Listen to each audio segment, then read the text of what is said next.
वदितमस्तु मा विद्विषावहे।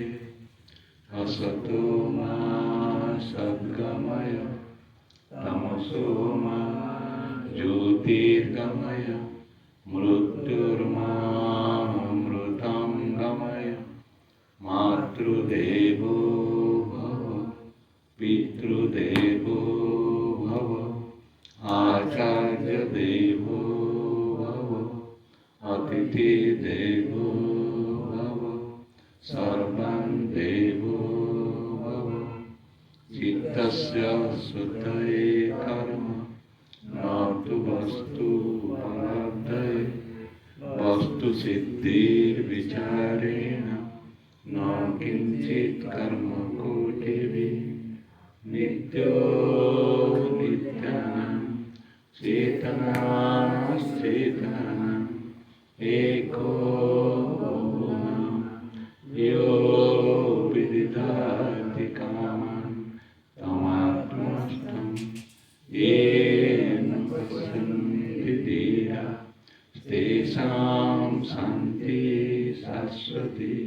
नेतरेषां मनुष्यैवानुद्रष्टव्यं नेह नास्ति किञ्चन। मृत्युसा मृत्युमाप्नोति नानेव पश्यति। विद्यते हृदयग्रन्थि छिद्यन्ते सर्वसंशया। क्रियन्ते तस्य कर्माणि तस्मिन् दृष्टे परावरे। पाणिपादो दवमगणिता पश्चात् चक्षुषशृणोत्कर्ण। सवेति वेद्यं न च तस्यास्ति वेत्ता। तमाहुरग्रह्यं पुरुषं महान्तं। यस्य देवे परावन्ति यथा देवे तथा गुरु। तस्य ते कथिता ह्यर्था प्रकाशन्ते महात्मना। ज्ञानामृतेन तृप्तस्य कृतकृतस्य योगिनः नैवास्ति किञ्चित् कर्तव्यम्। अस्ति चेतनसा तत्त्ववि यचक्षुषा न पश्यति येन चक्षुंसि पश्यति तदेव ब्रह्मत्वं विद्धि नेदं यदिदम् उपासते।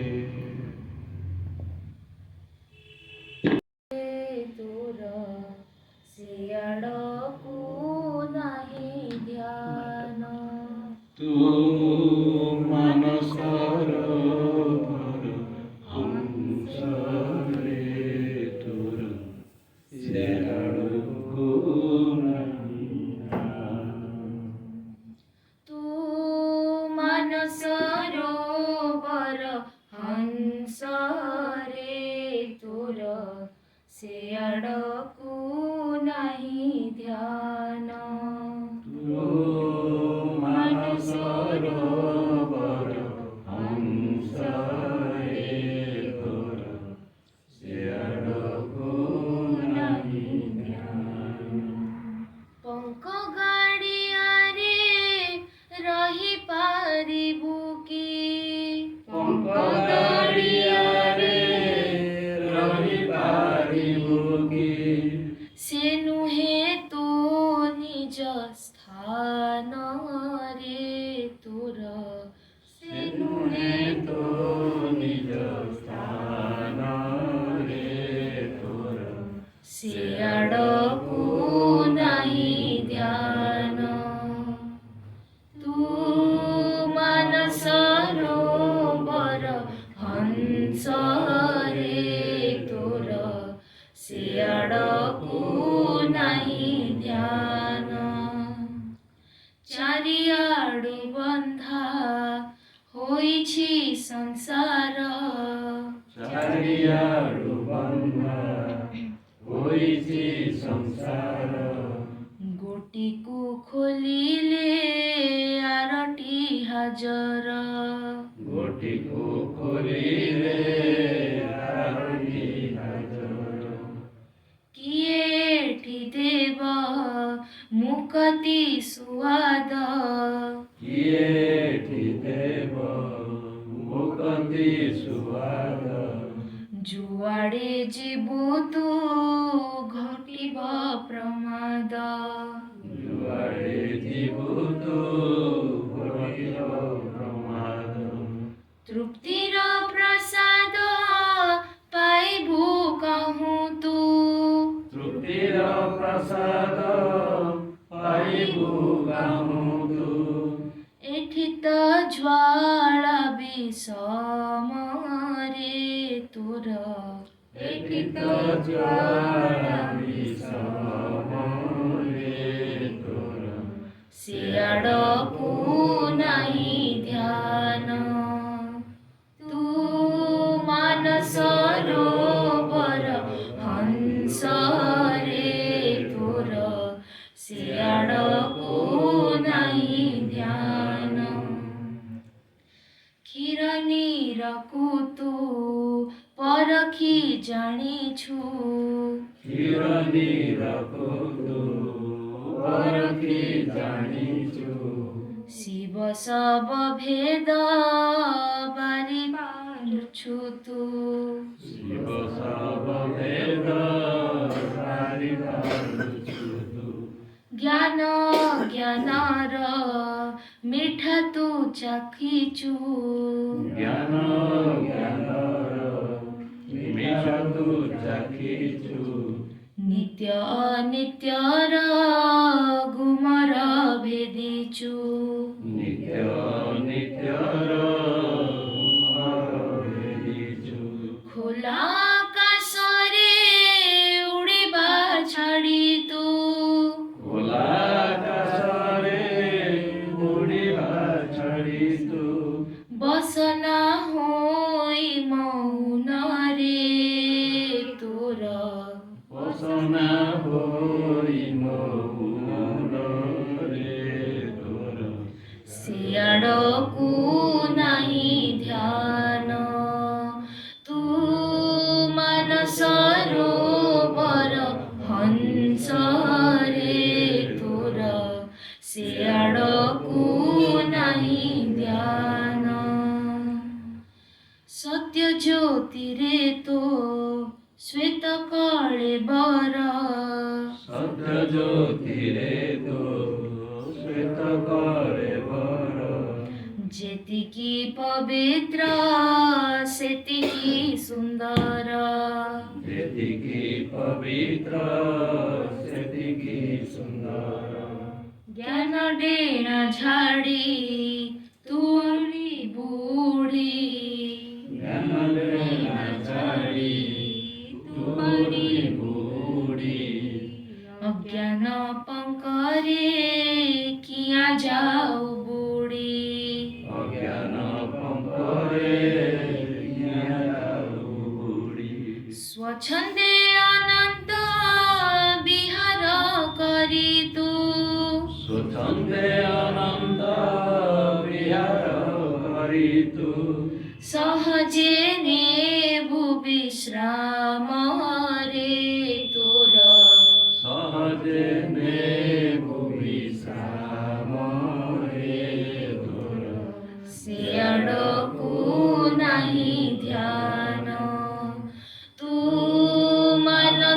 ମାନସରୋବର ହଂସରେ ତୋର ସିଆଡ଼କୁ ନାହିଁ ଧ୍ୟାନ କେଉଁ ଭାନ୍ତି ତତେ ଲାଲ ହତ ଶିରେ କେଉଁ ଭ୍ରାନ୍ତି ତୋତେ କଲା ହତ ଶିରେ ଚୋରାଇ ନେଲା ତୋ ବଞ୍ଚିବା ଛାତୁରୀ ଚୋରାଇ ନେଲା ତୋ ବଞ୍ଚିବା ଚାତୁରୀ ବୃଥା ପ୍ରଳାପରେ କଟାଉଛୁ ଦିନ ବୃଥା ପ୍ରଳାପରେ କଟାଉଛୁ ଦିନ ବସି ଚାଲିଛୁ ତୁ ବୃଥା ଅଭିମାନ। ବସି ଚାଲିଛୁ ତୁ ବୃଥା ଅଭିମାନ। ଇଏ ନୁହେଁ ତୋର ନିଜ ପରିଚୟ। ଇଏ ନୁହେଁ ତୋର ନିଜ ପରିଚୟ। ଫେରି ଯା ତୋ ମୁକ୍ତ ଧାମରେ ତୋର। ଫେରି ଯା ତୋ ମୁକ୍ତ ଧାମରେ ତୋର। ସିଆଡ଼କୁ ନାହିଁ ଧ୍ୟାନ ତୁ ମାନସରୋବର ହଂସରେ ତୋର। ସିଆଡ଼କୁ ନାହିଁ ଧ୍ୟାନ ପଙ୍କ ଗାଡ଼ିଆରେ ରହିପାରିବୁ କି? ପଙ୍କ ଗାଡ଼ିଆରେ ରହିପାରିବୁ କି? ସେ ନୁହେଁ ତୋ ନିଜ ସ୍ଥାନରେ ତୋର। ସେ ନୁହେଁ ତୋ ନିଜ ସ୍ଥାନରେ ତୋର। ସିଆଡ଼କୁ ନାହିଁ ଧ୍ୟାନ ତୁ ମାନସରୋବର ହଂସରେ ତୋର। ସିଆଡ଼କୁ ନାହିଁ ଧ୍ୟାନ।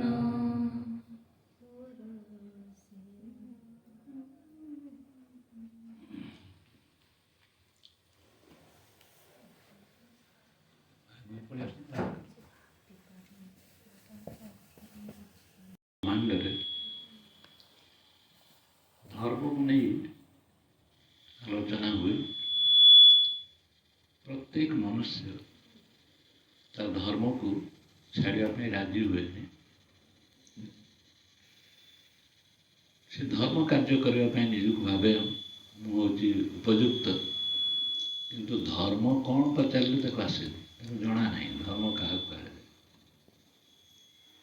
ପ୍ରକୃତରେ ଧର୍ମ ସମ୍ପର୍କରେ ଜ୍ଞାନ ନଥିବା ଯୋଗୁଁ ପରମାତ୍ମା କ'ଣ, ଈଶ୍ୱର କ'ଣ, ଏମିତି ଗୋଟେ ସେ ଜାଣିଛି ସିନା, କିନ୍ତୁ ଈଶ୍ୱର ସମ୍ପର୍କରେ ତାର ପୂର୍ଣ୍ଣ ଜ୍ଞାନ ନାହିଁ। ସେଇଥିପାଇଁ ସେ ଧନ୍ଦି ହେଉଛି। ଦେଖାଯିବ ଯଦି ପ୍ରକୃତରେ ଆମେ ଯଦି ନିଷ୍ଠାପର ଭାବରେ ଅନୁଧ୍ୟାନ କରିବା, ଏ ଧର୍ମର ପ୍ରକାଶଟା ଯଦି ହେଉଛି, ଯେମିତି ସୂର୍ଯ୍ୟ ଅଛନ୍ତି ତାର ପ୍ରକାଶଟା ଆମେ ଦେଖିପାରୁଛୁ, ଆଲୋଟା ପଡ଼ୁଛି ଚାରିଆଡ଼େ, ସେମିତି ଧର୍ମର ପ୍ରକାଶଟା ହେଉଥିବ ନା ନାହିଁ? ଯଦି ହେବ କାହା ମାଧ୍ୟମରେ ହେବ? କିଏ ଧର୍ମ ରକ୍ଷା କରୁଛି? ଆମେ ପଚାରିବା ପଶୁପକ୍ଷୀମାନେ ଧର୍ମ ରକ୍ଷା କରୁଛନ୍ତି? ବୃକ୍ଷଲତାମାନେ ଧର୍ମ ରକ୍ଷା କରୁଛନ୍ତି? ନା ମନୁଷ୍ୟ ଧର୍ମ ରକ୍ଷା କରୁଛି? ନା ଗୋରୁ ଗାଈ ଧର୍ମ ରକ୍ଷା କରୁଛନ୍ତି? କିଏ ଧର୍ମ ରକ୍ଷା କରୁଛି? ଯଦି ବିଚାର କରିକି ଦେଖାଯାଏ ସମସ୍ତେ ସେମାନଙ୍କ ଧର୍ମରେ ଉପସ୍ଥିତ ଅଛନ୍ତି, କିନ୍ତୁ ଏଇ ମନୁଷ୍ୟ ଗୋଟିଏ ସିଏ କହୁଛି ମୋ ଧର୍ମ ସମ୍ପର୍କରେ ମୁଁ ଧର୍ମ ବେଶୀ ଯଦି ପ୍ରଚାର କିଏ କରୁଛି, ପ୍ରସାର କରିବା ପାଇଁ ଚାହୁଁଛି, ସିଏ ହେଉଛି କିଏ? ନାଇଁ ମନୁଷ୍ୟ। ବେଶୀ ଧର୍ମର କଥା ସିଏ କହୁଛି, ଆଉ ତ କେହି ଧର୍ମର କଥା କହୁନାହାନ୍ତି, କୌଣସି ପ୍ରାଣୀ ତ କହୁନାହାନ୍ତି। କାହିଁକି କହୁନାହାନ୍ତି? ନା ସେମାନେ ଧର୍ମରେ ହିଁ ତିଷ୍ଠିକି ରହିଛନ୍ତି, ତାଙ୍କ ଧର୍ମ ବୋଲି ଆଉ କିଛି ନାହିଁ। ଆମ ଧର୍ମର ପ୍ରଭାବ, ଆମେ ଯେଉଁ ଧର୍ମ କଥା କହୁଛୁ, ଆମ କର୍ମରେ ସେଇଟା ପ୍ରତିଫଳିତ ହେବ। ଆମ କର୍ମ ଦ୍ୱାରା ଆମର ଧର୍ମ କ'ଣ ସେଟା ସମ୍ପୂର୍ଣ୍ଣ ପ୍ରତିଫଳିତ ହେବ ଆମ କର୍ମ ଦ୍ୱାରା। ଯଦି ଆମେ କର୍ମ ପ୍ରତି ସଚେତନ ନାହାନ୍ତି କିନ୍ତୁ ଖାଲି ଧର୍ମ କହୁଛୁ, ତାହେଲେ ଠିକ୍ ଭାବରେ ତା ପ୍ରତିଫଳିତ ହେଇପାରିବ ନାହିଁ।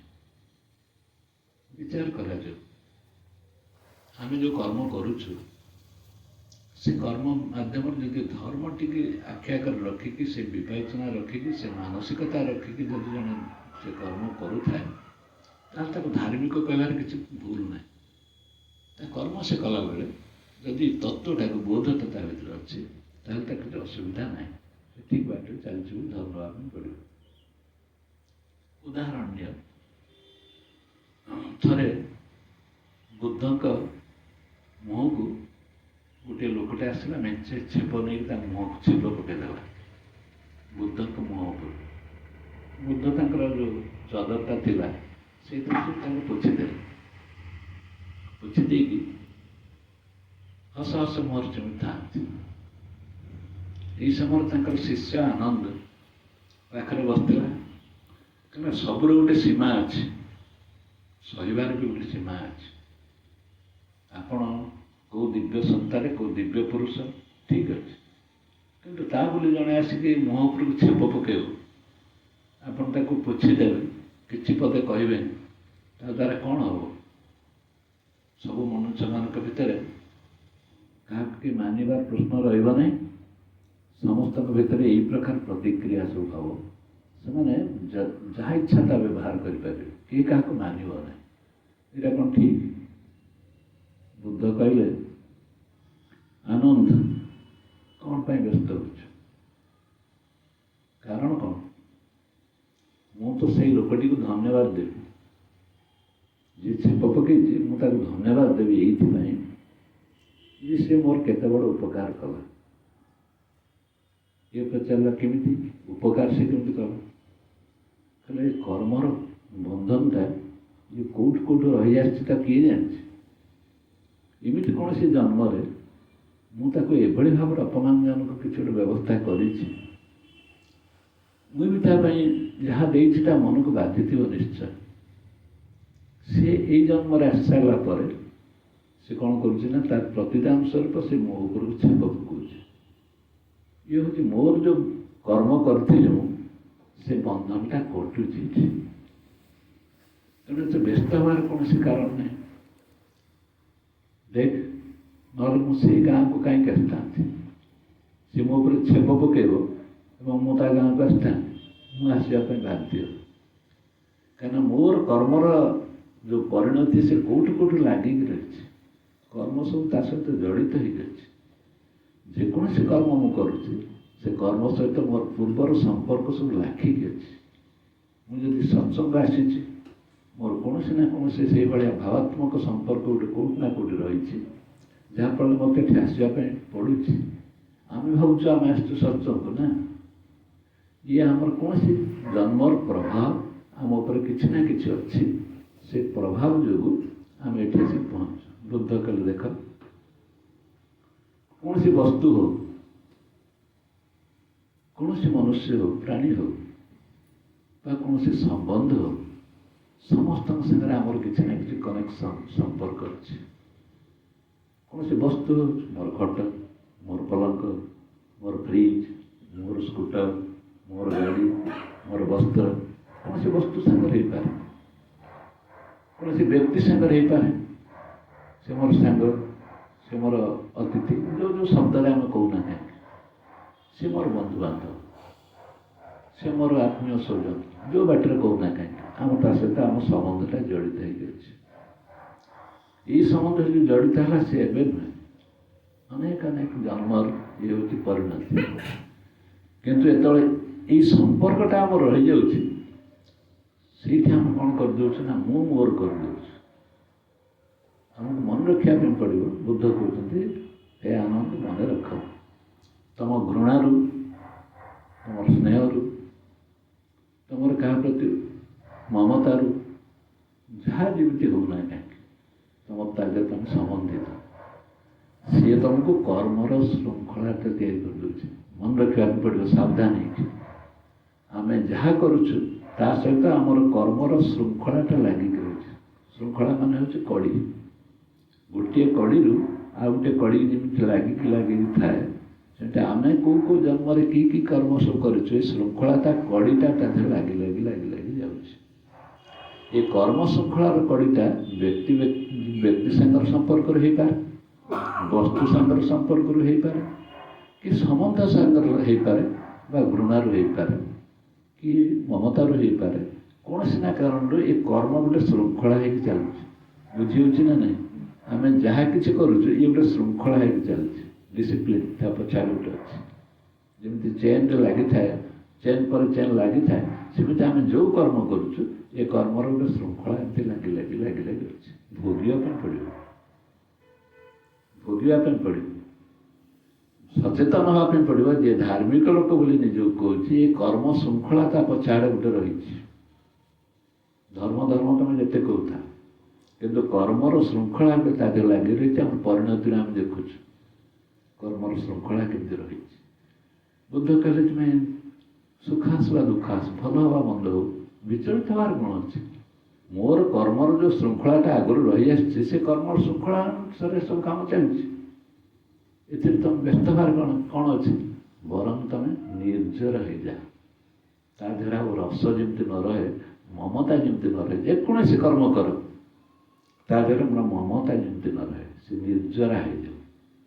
ନିର୍ଜରା ଅର୍ଥର ହେଉଛି ତା ଦେହରେ ଆଉ କିଛି ରସ ବୋଲି କିଛି ନ ରହୁ। ମୁଁ ଏଇ କର୍ମ କଲି, ଏଇଟା କଲି ବୋଲି ଭଲ କାମଟେ କରିଦେଲି, ଏହା କଲି ଗୋଟେ ଖରାପ କାମ କରିଦେଲି, ଏମିତି କଲି ସେଇଥିପାଇଁ ଗୋଟେ ଭୁଲ ହେଇଗଲା, ସେମିତି କଲି ସେଟା ଗୋଟେ ଠିକ୍ ହେଇଗଲା। ଏମିତି ଗୋଟେ ଶୃଙ୍ଖଳା ଆମ ପଛଆଡ଼େ ରହିଯାଉଛି। ଯାହା କର୍ମ କରୁଛ କର, କିନ୍ତୁ ଏ କର୍ମ ଶୃଙ୍ଖଳାଟାକୁ ଭାଙ୍ଗି ଦିଅ। କେମିତି ନା ମୋର ସେ କର୍ମ ସାଙ୍ଗରେ ସମ୍ପର୍କ ହିଁ ନାହିଁ। ଯିଏ ସେ କର୍ମ ସହିତ ଜଡ଼ିତ ଥିଲା ସେ ଅଜ୍ଞାନ ଅବସ୍ଥାରେ ଥିଲା। କର୍ମ ସହିତ ଜଡ଼ିତ ଯିଏ ରହିଲା ସେ ଅଜ୍ଞାନ ଅବସ୍ଥାରେ ରହିଲା। ଆମେ ଘର ସଂସାର କରିକି ରହିଛୁ, ଆମେ ଭାବୁଛୁ ଆମେ ଠିକ୍ ଅଛୁ। ୟା ଭିତରେ ଯେଉଁ ଗୋଟେ ଶୃଙ୍ଖଳା ଚାଲିଛି, କର୍ମର ଶୃଙ୍ଖଳା ଚାଲିଛି, ମୁଁ କାହା ପ୍ରତି କେମିତି ବ୍ୟବହାର କରୁଛି, କେମିତି ଆଚରଣ କରୁଛି, କାହା ସହିତ କେମିତି ରହୁଛି, ଏ ଶୃଙ୍ଖଳାଟିକୁ ଆମେ ବୁଝିପାରୁନାହୁଁ। କିନ୍ତୁ ଆମେ କହୁଛୁ ଆମେ ଧର୍ମ କାମ କରୁଛୁ, ଆମେ ସତ୍ସଙ୍ଗ ଗଲୁ, କିଛି ଶୁଣିଲୁ, ମନଟା ପବିତ୍ର ହେଲା, ଭଲ ହେଲା, ଇଏ ବି ଗୋଟେ ଶୃଙ୍ଖଳା। ମୋ ମନଟା ଭଲ ହେଲା, ମୋ ମନଟା ଠିକ୍ ଲାଗିଲା, ମୋ ମନଟା ଭୁଲ ଲାଗିଲା, ଇଏ ଗୋଟେ ଶୃଙ୍ଖଳା ତିଆରି ହେଇଯାଉଛି, ଡିସିପ୍ଲିନ୍ ତିଆରି ହେଇଯାଉଛି। ଏହା ପ୍ରତି ସଚେତନ ରହିବା ପାଇଁ ଗୋଟେ ଧାର୍ମିକ ଲୋକର ମୁଖ୍ୟ କର୍ତ୍ତବ୍ୟ। ତେଣୁ ବୁଦ୍ଧ କହିଲେ, ହେ ଆନନ୍ଦ, ସେ ଛେପ ପକେଇକି ଭୁଲ କ'ଣ କଲା? ଯାହା ଯେତେବେଳେ ହେଉଛି ନିଜର କରିଥିବା କର୍ମର ଏଟା ପ୍ରତିଫଳନଟା ହେଉଛି, ରିଫ୍ଲେକ୍ସନଟା ହେଉଛି, ପ୍ରତିଫଳନଟା ହେଉଛି। ଏଥିରେ ବ୍ୟସ୍ତ ହେବାର କ'ଣ କାରଣ ଅଛି? ତେଣୁ ଆମକୁ ଶିକ୍ଷା କରିବା ପାଇଁ ପଡ଼ିବ ଯେ ଆମେ ଧର୍ମ କଥା କେବଳ ଭାବିକି ନିଜର କର୍ମ ଶୃଙ୍ଖଳା ଯେ ମୋ ସହିତ ଲାଗିକି ନ ରହୁ, ମୁଁ ଯେମିତି କର୍ମ ଶୃଙ୍ଖଳାରୁ ଅଲଗା ହେଇଯାଏ, ଯାହା କର୍ମ କରୁଛି କରେ, କିନ୍ତୁ ସେ ନିର୍ଜରା ହେଇଯିବ, ସେ ମୋତେ ଧରିକି ରଖିବ ନାହିଁ। ସେ କ୍ରୋଧ ହଉ, ଲୋଭ ହଉ, ମୋହ ହଉ, ମମତା ହଉ, ଯାହା ହଉ, ସେ ଗୋଟେ କର୍ମ ହେଇଯାଉଛି ବୋଲି ମୁଁ ସଚେତନ ହେଲି, ତାହେଲେ ମୁଁ ନିର୍ଜରା ହେଇଯିବ, ତା ଶୃଙ୍ଖଳାରୁ ମୁଁ ମୁକ୍ତ ହେଇଯିବ। ଅର୍ଥାତ୍ ମୋର ମୁକ୍ତିର ସ୍ୱାଦଟାକୁ, ଆନନ୍ଦଟାକୁ ମୁଁ ପାଇପାରିବି। ତେଣୁ ଧର୍ମ ନାମରେ ଅଟକି ଗଲେ ହେବ ନାହିଁ। ଧର୍ମଟାର ପ୍ରତିଫଳନଟାକୁ ଦେଖିକି ବୁଝିବା ପାଇଁ ପଡ଼ିବ ଆମେ ଠିକ୍ ବାଟରେ ଅଛୁ ନା ନାହିଁ। ପ୍ରତିଫଳନଟାର ଆମ ସହିତ ଲାଗିକି ରହୁଛି, ସେଇଠୁ ଆମେ ନିଜକୁ କେମିତି ଅଲଗା କରିବା, ଇଏ ହେଉଛି ଆମର ସତ୍ସଙ୍ଗର ବିଶେଷତ୍ୱ। ଆମ ସତ୍ସଙ୍ଗ ହେବ ସେଇଠି ଯେ ୟାଠାରୁ ମୁଁ କେମିତି ଅଲଗା ରହିବି, ଏ ଶୃଙ୍ଖଳାଠାରୁ ମୁଁ କେମିତି ଅଲଗା ରହିବି। ଏ ଶୃଙ୍ଖଳାଟା ମୋତେ ଲାଗିବନି। ଯେକୌଣସି ସ୍ଥିତିରେ ମଧ୍ୟ ମୁଁ ସମ ଅବସ୍ଥାରେ ଅଛି। ପଦ୍ମପତ୍ର ମିବାମ୍ବସା, ପଦ୍ମପତ୍ରର ଜଳ ଭଳି ମୁଁ ଢଳ ଢଳ ହେଉଛି, କାହା ସହିତ ମୁଁ ଲାଗିକି ନାହିଁ। ଏଇଭଳିଆ ସ୍ଥିତି ଆସିଗଲା ପରେ ମନୁଷ୍ୟ ଧର୍ମର ମିଠାଟାକୁ ଚାଖିପାରିବ। ସେଥିପାଇଁ ଆମକୁ ବାରମ୍ବାର ବୁଝେଇ ଦିଆଯାଉଛି ଯେ ତମେ ଯେଉଁ କର୍ମ କରୁଛ, ସେ କର୍ମର ପବିତ୍ରତାଟା ତୁମକୁ ଖୋଜିକି ବାହାର କରିବାକୁ ପଡ଼ିବ। କର୍ମର ପବିତ୍ରତା ଯଦି ନାହିଁ, ତାହେଲେ ସେ ତୁମକୁ ରୁଗ୍ଣ କରିଦେବ, ଦୁର୍ବଳ କରିଦେବ। ଧର୍ମକୁ ନାଁରେ ଆମେ ବିଭିନ୍ନ ତର୍କ କରିବା। ଧର୍ମ ତ ଏଇଟା କୁହାହେଇଛି, ଆମର ତ ଉପନିଷଦ ଏହା କହିଲା, ଆମର ତ ଗୀତା ଏହା କହିଲା, ଆମର ତ ଭାଗବତ ଏହା କହିଲା, ଆମର ତ ରାମାୟଣ ଏହା କହିଲା। ଆରେ ଇଏ ଗୋଟେ ଶୃଙ୍ଖଳା ହେଇକି ତୁମ ସାଙ୍ଗେ ଲାଗିଛି, ସବୁ ଲାଗି ଲାଗି ରହିଥିବା ଯୋଗୁଁ ତୁମ ପାଟିରୁ ଏଇ ଶବ୍ଦ ସବୁ ବାହାରୁଛି। କିନ୍ତୁ ସେଇଥିପାଇଁ ବାସ୍ତବତାଟାକୁ ବହୁତ ସମୟରେ ଭୁଲିଗଲେ ହେବନି। ଯଦି ଆମେ ବାସ୍ତବତାଟା ଭୁଲିଗଲେ, ତାହେଲେ କର୍ମ ଆମର କିଛି ମୂଲ୍ୟବାନ ହେଇକି ରହିବନି। ଏ କର୍ମ ଆମକୁ ଦୁଃଖୀ କରିବ, ଅସହାୟ କରିବ। ପଞ୍ଜାବରେ ଥରେ କିଛି ପଣ୍ଡିତମାନେ ବିବେକାନନ୍ଦଙ୍କ ସହିତ ଏ ଧର୍ମ ଉପରେ ଚର୍ଚ୍ଚା କରିବା ପାଇଁ ଆସିଲେ। ଧର୍ମ ଉପରେ ତ ଚର୍ଚ୍ଚା କରିବା ପାଇଁ ଗଲେ, ସେ ସମୟରେ ପଞ୍ଜାବରେ କ'ଣ ହେଲା ନା ବହୁତ ଦୁର୍ଭିକ୍ଷ ପଡ଼ିଥାଏ, ଲୋକମାନେ ବହୁତ ଦୁଃଖରେ ଥାଆନ୍ତି। ତେଣୁ ବିବେକାନନ୍ଦ ସେମାନଙ୍କ ପାଇଁ ଯାହା ଯାହା ଦରକାର, କେଉଁଠି କ'ଣ କରାଯାଇପାରିବ ଚେଷ୍ଟା କରୁଥାନ୍ତି, କେମିତି ଲୋକମାନେ ରହିବେ, ବଞ୍ଚିଯିବେ, ଭୋକ ବିକଳରେ କେହି ଯେମିତି ନ ମରିବ, ଏହି କାମ ସେ ଖୁବ୍ ଜୋରରେ କରୁଥାନ୍ତି। ତାକୁ ଦେଖି ସାରିଲା ପରେ ଏ ପଣ୍ଡିତମାନେ ଆସିଥିଲେ ତାଙ୍କୁ ଧର୍ମ ବିଷୟରେ ପଚାରିବା ପାଇଁ, ଯେ ଧର୍ମର ରହସ୍ୟ କ'ଣ, ଧର୍ମର ମହତ୍ଵ କ'ଣ, ଧର୍ମର ବିଶେଷତ୍ୱ କ'ଣ, ତାକୁ ପଚାରିବା ପାଇଁ ଆସିଥିଲେ। ସେମାନେ ଆସିକି ପଚାରିଲେ, ସ୍ୱାମୀଜୀ ଆମେ ତ ଦେଖୁଛୁ ଆପଣ ତ ସାଧାରଣ ଲୋକ ଭଳି ନେଇକି କାହାର ସେବା କରିବା ପାଇଁ ଅଛି, କାହାର କୋଉଠି ଉପକାର କରୁଛନ୍ତି। ଆମେ ଆସିଥିଲୁ ଧର୍ମ ବିଷୟରେ ଚର୍ଚ୍ଚା କରିବା ପାଇଁ, ଧର୍ମ କାହାକୁ କହନ୍ତି, ଆପଣ ଏ ସବୁ କ'ଣ କରୁଛନ୍ତି? ବିବେକାନନ୍ଦ କହିଲେ କୌଣସି ଗୋଟିଏ ଲୋକ ଲଙ୍ଗଳା ନ ରହୁ, ବସ୍ତ୍ର ଖଣ୍ଡିଏ ତା ପାଖରେ ଥାଉ, ଖାଦ୍ୟ ଟିକେ ତା ପାଇଁ ଥାଉ। ଏଇସବୁ ଜିନିଷ ଦ୍ୱାରା ସିଏ ନିଜକୁ ଆଗେ ଟିକେ ବଞ୍ଚି ଶିଖୁ, ତାପରେ ଅନ୍ୟ ବିଷୟରେ ଚର୍ଚ୍ଚା କରିବା। ମୋର ଗୁରୁ ରାମକୃଷ୍ଣ ପରମହଂସ କହୁଥିଲେ, ଗୋଟେ ଭୋକିଲା ଲୋକ କି ଧର୍ମ କରିବ, କ'ଣ ଧର୍ମ ସେ ଶୁଣିବ? ଯାହା ପେଟରେ ଭୋକ ଅଛି ସେ କ'ଣ ଧର୍ମ ଶୁଣିପାରିବ? ତା ପେଟରେ ଆଗେ ଖାଦ୍ୟ ରହିବା ଦରକାର। ତେଣୁ ଧର୍ମ ମାର୍ଗରେ ଯିବା ପାଇଁ ହେଲେ ଧର୍ମ କଥାକୁ ଚର୍ଚ୍ଚା କରିବା ପାଇଁ ଗଲାବେଳେ ଆଖି ଆଗରେ ଦୁର୍ଭିକ୍ଷ ହେଇଛି, ଲୋକମାନେ କଷ୍ଟ ପାଉଛନ୍ତି, ପିନ୍ଧିବା ପାଇଁ ବସ୍ତ୍ର ଖଣ୍ଡିଏ ନାହିଁ, ଖାଇବା ପାଇଁ ଗଣ୍ଡିଏ ନାହିଁ, କେଉଁଠି ରହିବେ କେଉଁଠି କିଛି ଠିକ୍ ଠିକଣା ନାହିଁ, ଏଇ ସମୟରେ ତମ ଧର୍ମ ଚର୍ଚ୍ଚା କରିବା ପାଇଁ ବସୁଛ। ଇଏ କି ପ୍ରକାର ଧର୍ମ? ଏହାକୁ ଧର୍ମ କୁହାଯାଏ। ଧର୍ମ କାହାକୁ କୁହାଯାଏ? ନା ଯାହା ସବୁ କରାଯାଉଛି ବର୍ତ୍ତମାନ ସମୟରେ, ଧର୍ମ ଯାହା ପାଇଁ କରାଯାଉଛି ସେ ହେଉଛି କ'ଣ? ବାସ୍ତବତା ଭିତରେ ଯେଉଁ ପରମାତ୍ମା ଏଇ ରୂପରେ ପ୍ରତିଭାତ ହେଉଛନ୍ତି, ସେଇ ପରମାତ୍ମାର ସ୍ଥିତିକୁ ଜାଣିବା ଦରକାର। ସେଇ ପରମାତ୍ମା କେଉଁ ସ୍ଥିତିରେ ଅଛି? ଯଦି ତୁମ ସେଇ ବୋଧ ଅଛି, ତାହେଲେ ତାର କୌଣସି ପ୍ରକାର ଦୁଃଖ ତାର ତୁମ ଭିତରେ ସମ୍ବେଦନା ସୃଷ୍ଟି କରିବ। ଯଦି ତୁମ ପାଖରେ ସମ୍ବେଦନା ନାହିଁ, ତୁମେ ତା ପାଖରେ କ'ଣ କରାଯାଇପାରିବ? ତୁମେ ସେଠି କ'ଣ କି ଧର୍ମ କରିବା ପାଇଁ ଯିବ? ତେଣୁ ଧର୍ମକୁ ଆମେ ଯେଉଁ ଖୋଳ ଭିତରେ ପୁରେଇ ଦେଉଛୁ ଯେ ଆମେ ଧାର୍ମିକ କାମରେ ଅଛୁ, ସତ୍ସଙ୍ଗ କରୁଛୁ ଆମେ, ନା ଯଦି ଆମର ସମ୍ବେଦନା କାହା ପ୍ରତି ନାହିଁ, ସମଦୃଷ୍ଟିଟା ଆମର ନାହିଁ, ତାହେଲେ ସେ ଧର୍ମ ହେଇକି ରହିବ ନାହିଁ ବୋଲି ବିବେକାନନ୍ଦ ଦୃଢ଼ କଣ୍ଠରେ କହୁଛନ୍ତି। ଏକଦମ ଜୋରରେ କଲେ ତମେ ଧର୍ମ ଚର୍ଚ୍ଚା କରିବା ପାଇଁ ଆସିଛ ପଣ୍ଡିତମାନେ, କି ଧର୍ମ ଚର୍ଚ୍ଚା କରିବ? ଧର୍ମ ତ ହେଉଛି ଏଇଆ, ଯେଉଁ ସମୟରେ ପ୍ରାଣୀର ଭିତରେ ଯିଏ ପ୍ରକାଶମାନ ହେଉଛନ୍ତି ଯେଉଁ ପରମାତ୍ମା, ତାଙ୍କ ପ୍ରତି ଦୃଷ୍ଟି ରଖିବା ହେଉଛି ଧର୍ମ। ବିବେକାନନ୍ଦ ତାକୁ ଇଣ୍ଟରପ୍ରିଟ୍ କରୁଛି, ସେ କ'ଣ ଧର୍ମ ଜାଣିନାହାନ୍ତି? ଧର୍ମର ସ୍ୱରୂପ କଥା ଜାଣିନାହାନ୍ତି? ଯିଏ ସମସ୍ତଙ୍କୁ ଧାରଣ କରିଛି ସେ ଧର୍ମ, ଏକଥା କ'ଣ ସେ ଜାଣିନାହାନ୍ତି? କିନ୍ତୁ ତା ଭିତରେ ପରମାତ୍ମାକୁ ଲକ୍ଷ୍ୟ କରିକି ସେ ସେବା କରିବା ପାଇଁ ଆଗକୁ ଆଗେଇ ଯାଉଛନ୍ତି। ସେ ଜାଗାରେ ଆମେ ଧର୍ମକୁ କାହା କରୁଛୁ ଶୁଷ୍କ ଧର୍ମ ନାଁରେ ଆମେ ତାକୁ ଆଲୋଚନା କରୁଛୁ। ସେମାନେ ରସାଳ ଧର୍ମ କ'ଣ ସେମାନେ ତାକୁ ବୁଝିଛନ୍ତି, ତାକୁ ଅନୁଭବ କରୁଛନ୍ତି, ତାକୁ ଜାଣିଛନ୍ତି। ସେଇ ଧର୍ମକୁ ଯେତେବେଳେ ମନୁଷ୍ୟ ଧାରଣ ନ କରିବ, ସେ କି ସତ୍ସଙ୍ଗରେ ବସିବ? କି ସତ୍ସଙ୍ଗ କରିବ? ସେ ତାର ଅନ୍ୟ ପ୍ରତି ତ ସେଇ ପ୍ରକାର ଭାବ ମୋଟେ ନାହିଁ। ସେ କ'ଣ କରାଯାଇପାରିବ? ସେ କ'ଣ ତା ଦ୍ୱାରା ହେଇପାରିବ? ଏଇ ଦୃଷ୍ଟିରୁ ଧର୍ମକୁ ବିଚାର କରିବା ପାଇଁ ପଡ଼ିବ। ଧର୍ମର ଗୋଟେ ନୂଆ ଦିଗକୁ ବାହାର କରିବା ପାଇଁ ପଡ଼ିବ, ଯେଉଁଠି ଧର୍ମ ଦ୍ୱାରା କ'ଣ ହେବ ନା, ମୋ ଭିତରେ କର୍ମ ଶୃଙ୍ଖଳାଟା ତିଆରି ହେବ ନାହିଁ। ମୁଁ ନିଷ୍ପାପ ଅବସ୍ଥାରେ ରହିବି, ମୋର କର୍ମ ମୁଁ କରିଯାଉଥିବି, ଯେଉଁ କର୍ମ ଭିତରେ କେବଳ ପରମାତ୍ମାଙ୍କର ଆଭାସ, ଈଶ୍ୱରଙ୍କର ଆଭାସ ତା ଭିତରେ ଥିବ, କିନ୍ତୁ ମୋ ଭିତରେ ଅହଙ୍କାର ନଥିବ, କି କାହା ସହିତ ଆଟାଚମେଣ୍ଟ ନଥିବ, କାହା ସହିତ ସମ୍ପର୍କିତ ମୁଁ ନଥିବି। ଏଇ ଅବସ୍ଥାକୁ ଯାହାକୁ କରାଯାଏ, ସେ ହେଉଛି ଧର୍ମ ମାର୍ଗରେ ଯାଉଥିବା ମଣିଷର ସୂଚନା, ଯାହା ବାଟରୁ ସେ ଯାଉଛି।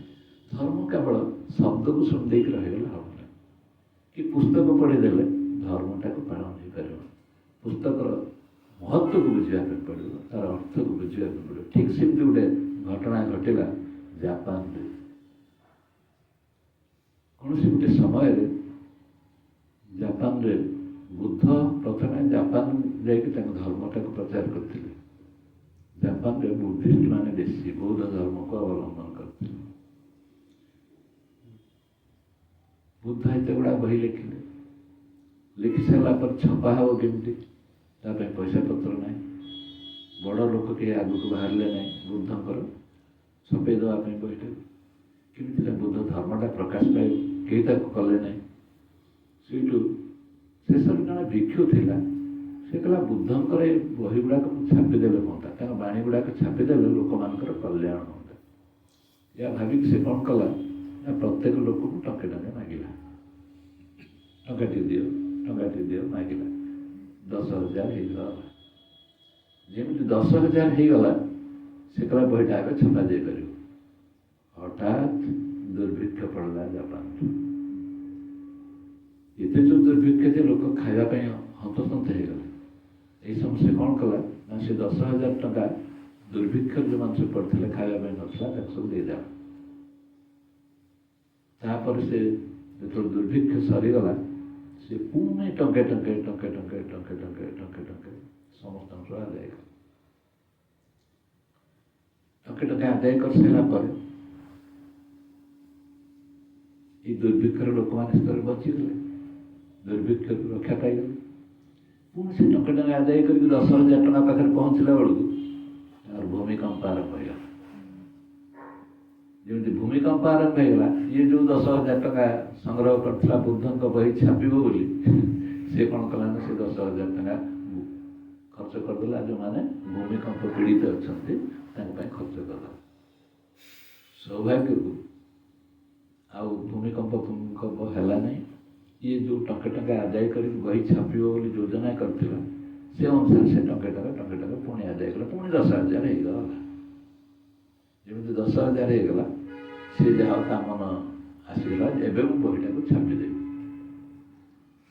छापिदेला बहीटा से कि कौन से बही लिखला जान से लिखला यहाँ हूँ तृतीय संस्करण एटा प्रथम संस्करण एटा थर्ड एडिशन तृतीय संस्करण आ प्रथम द्वितीय संस्करण को कौन सहयोग प्रथम संस्करणटा हूँ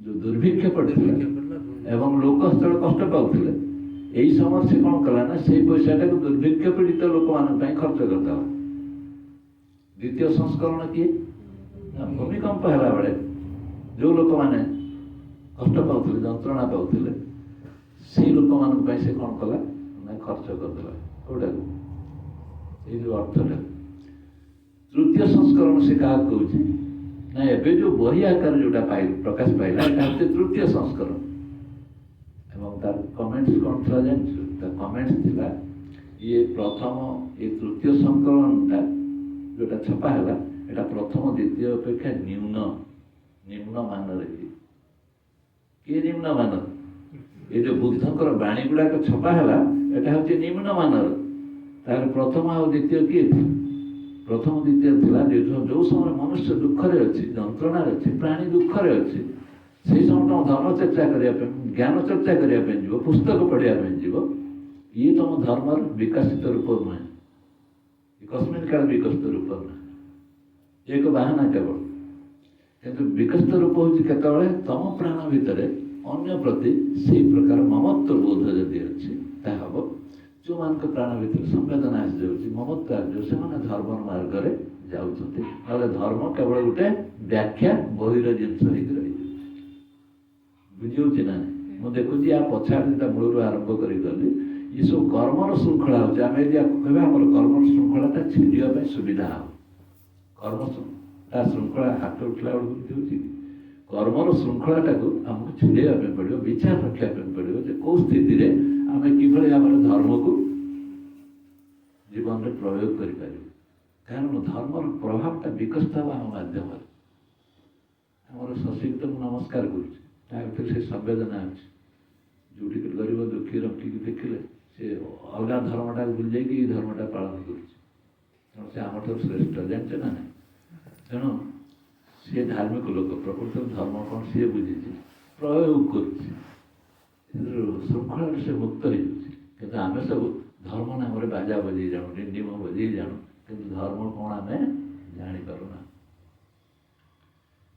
ये धर्म को उपलब्धि करवा धर्म को जानापी जीवा पूर्व यही जो प्रकार स्थितिटा जो निजक निर्मल रखा ये जो कथा गुड़ा कहुच्छे धीरे धीरे आम निर्मलता सृष्टि कर कौन कर जमी आम निर्मल हवा आम वस्तुस्थितिटा कमी लक्ष्य करवा जापर यहाँ हूँ सब बड़ कथा ना जागयज्ञ करवा पुस्तक पाठ करवा बही सब पढ़ा किंतु तार भीतर मर्मटा उद्देश्यटा को जीवन में प्रयोग करवा किसी हम ना प्रयोग करने पड़ो ये प्रयोग हूँ सब बड़ कथा या मध्यम दे सीढ़ी चढ़ी आम परमात्मा आड़क जा जदि आम श्रृंखलाटा साधारणटा न मानि नौ ये श्रृंखला आम पछाड़ लगी रही प्रत्येक अवस्था लगी रही बंधु बांधव वस्तु संपत्ति घर बार जमी बाड़ी जेको जगह तुम समस्त आम बंधा गोटे चेन ये चेन रु खसी पार ना जदि या ठीक भाव अनुध्यान न करवा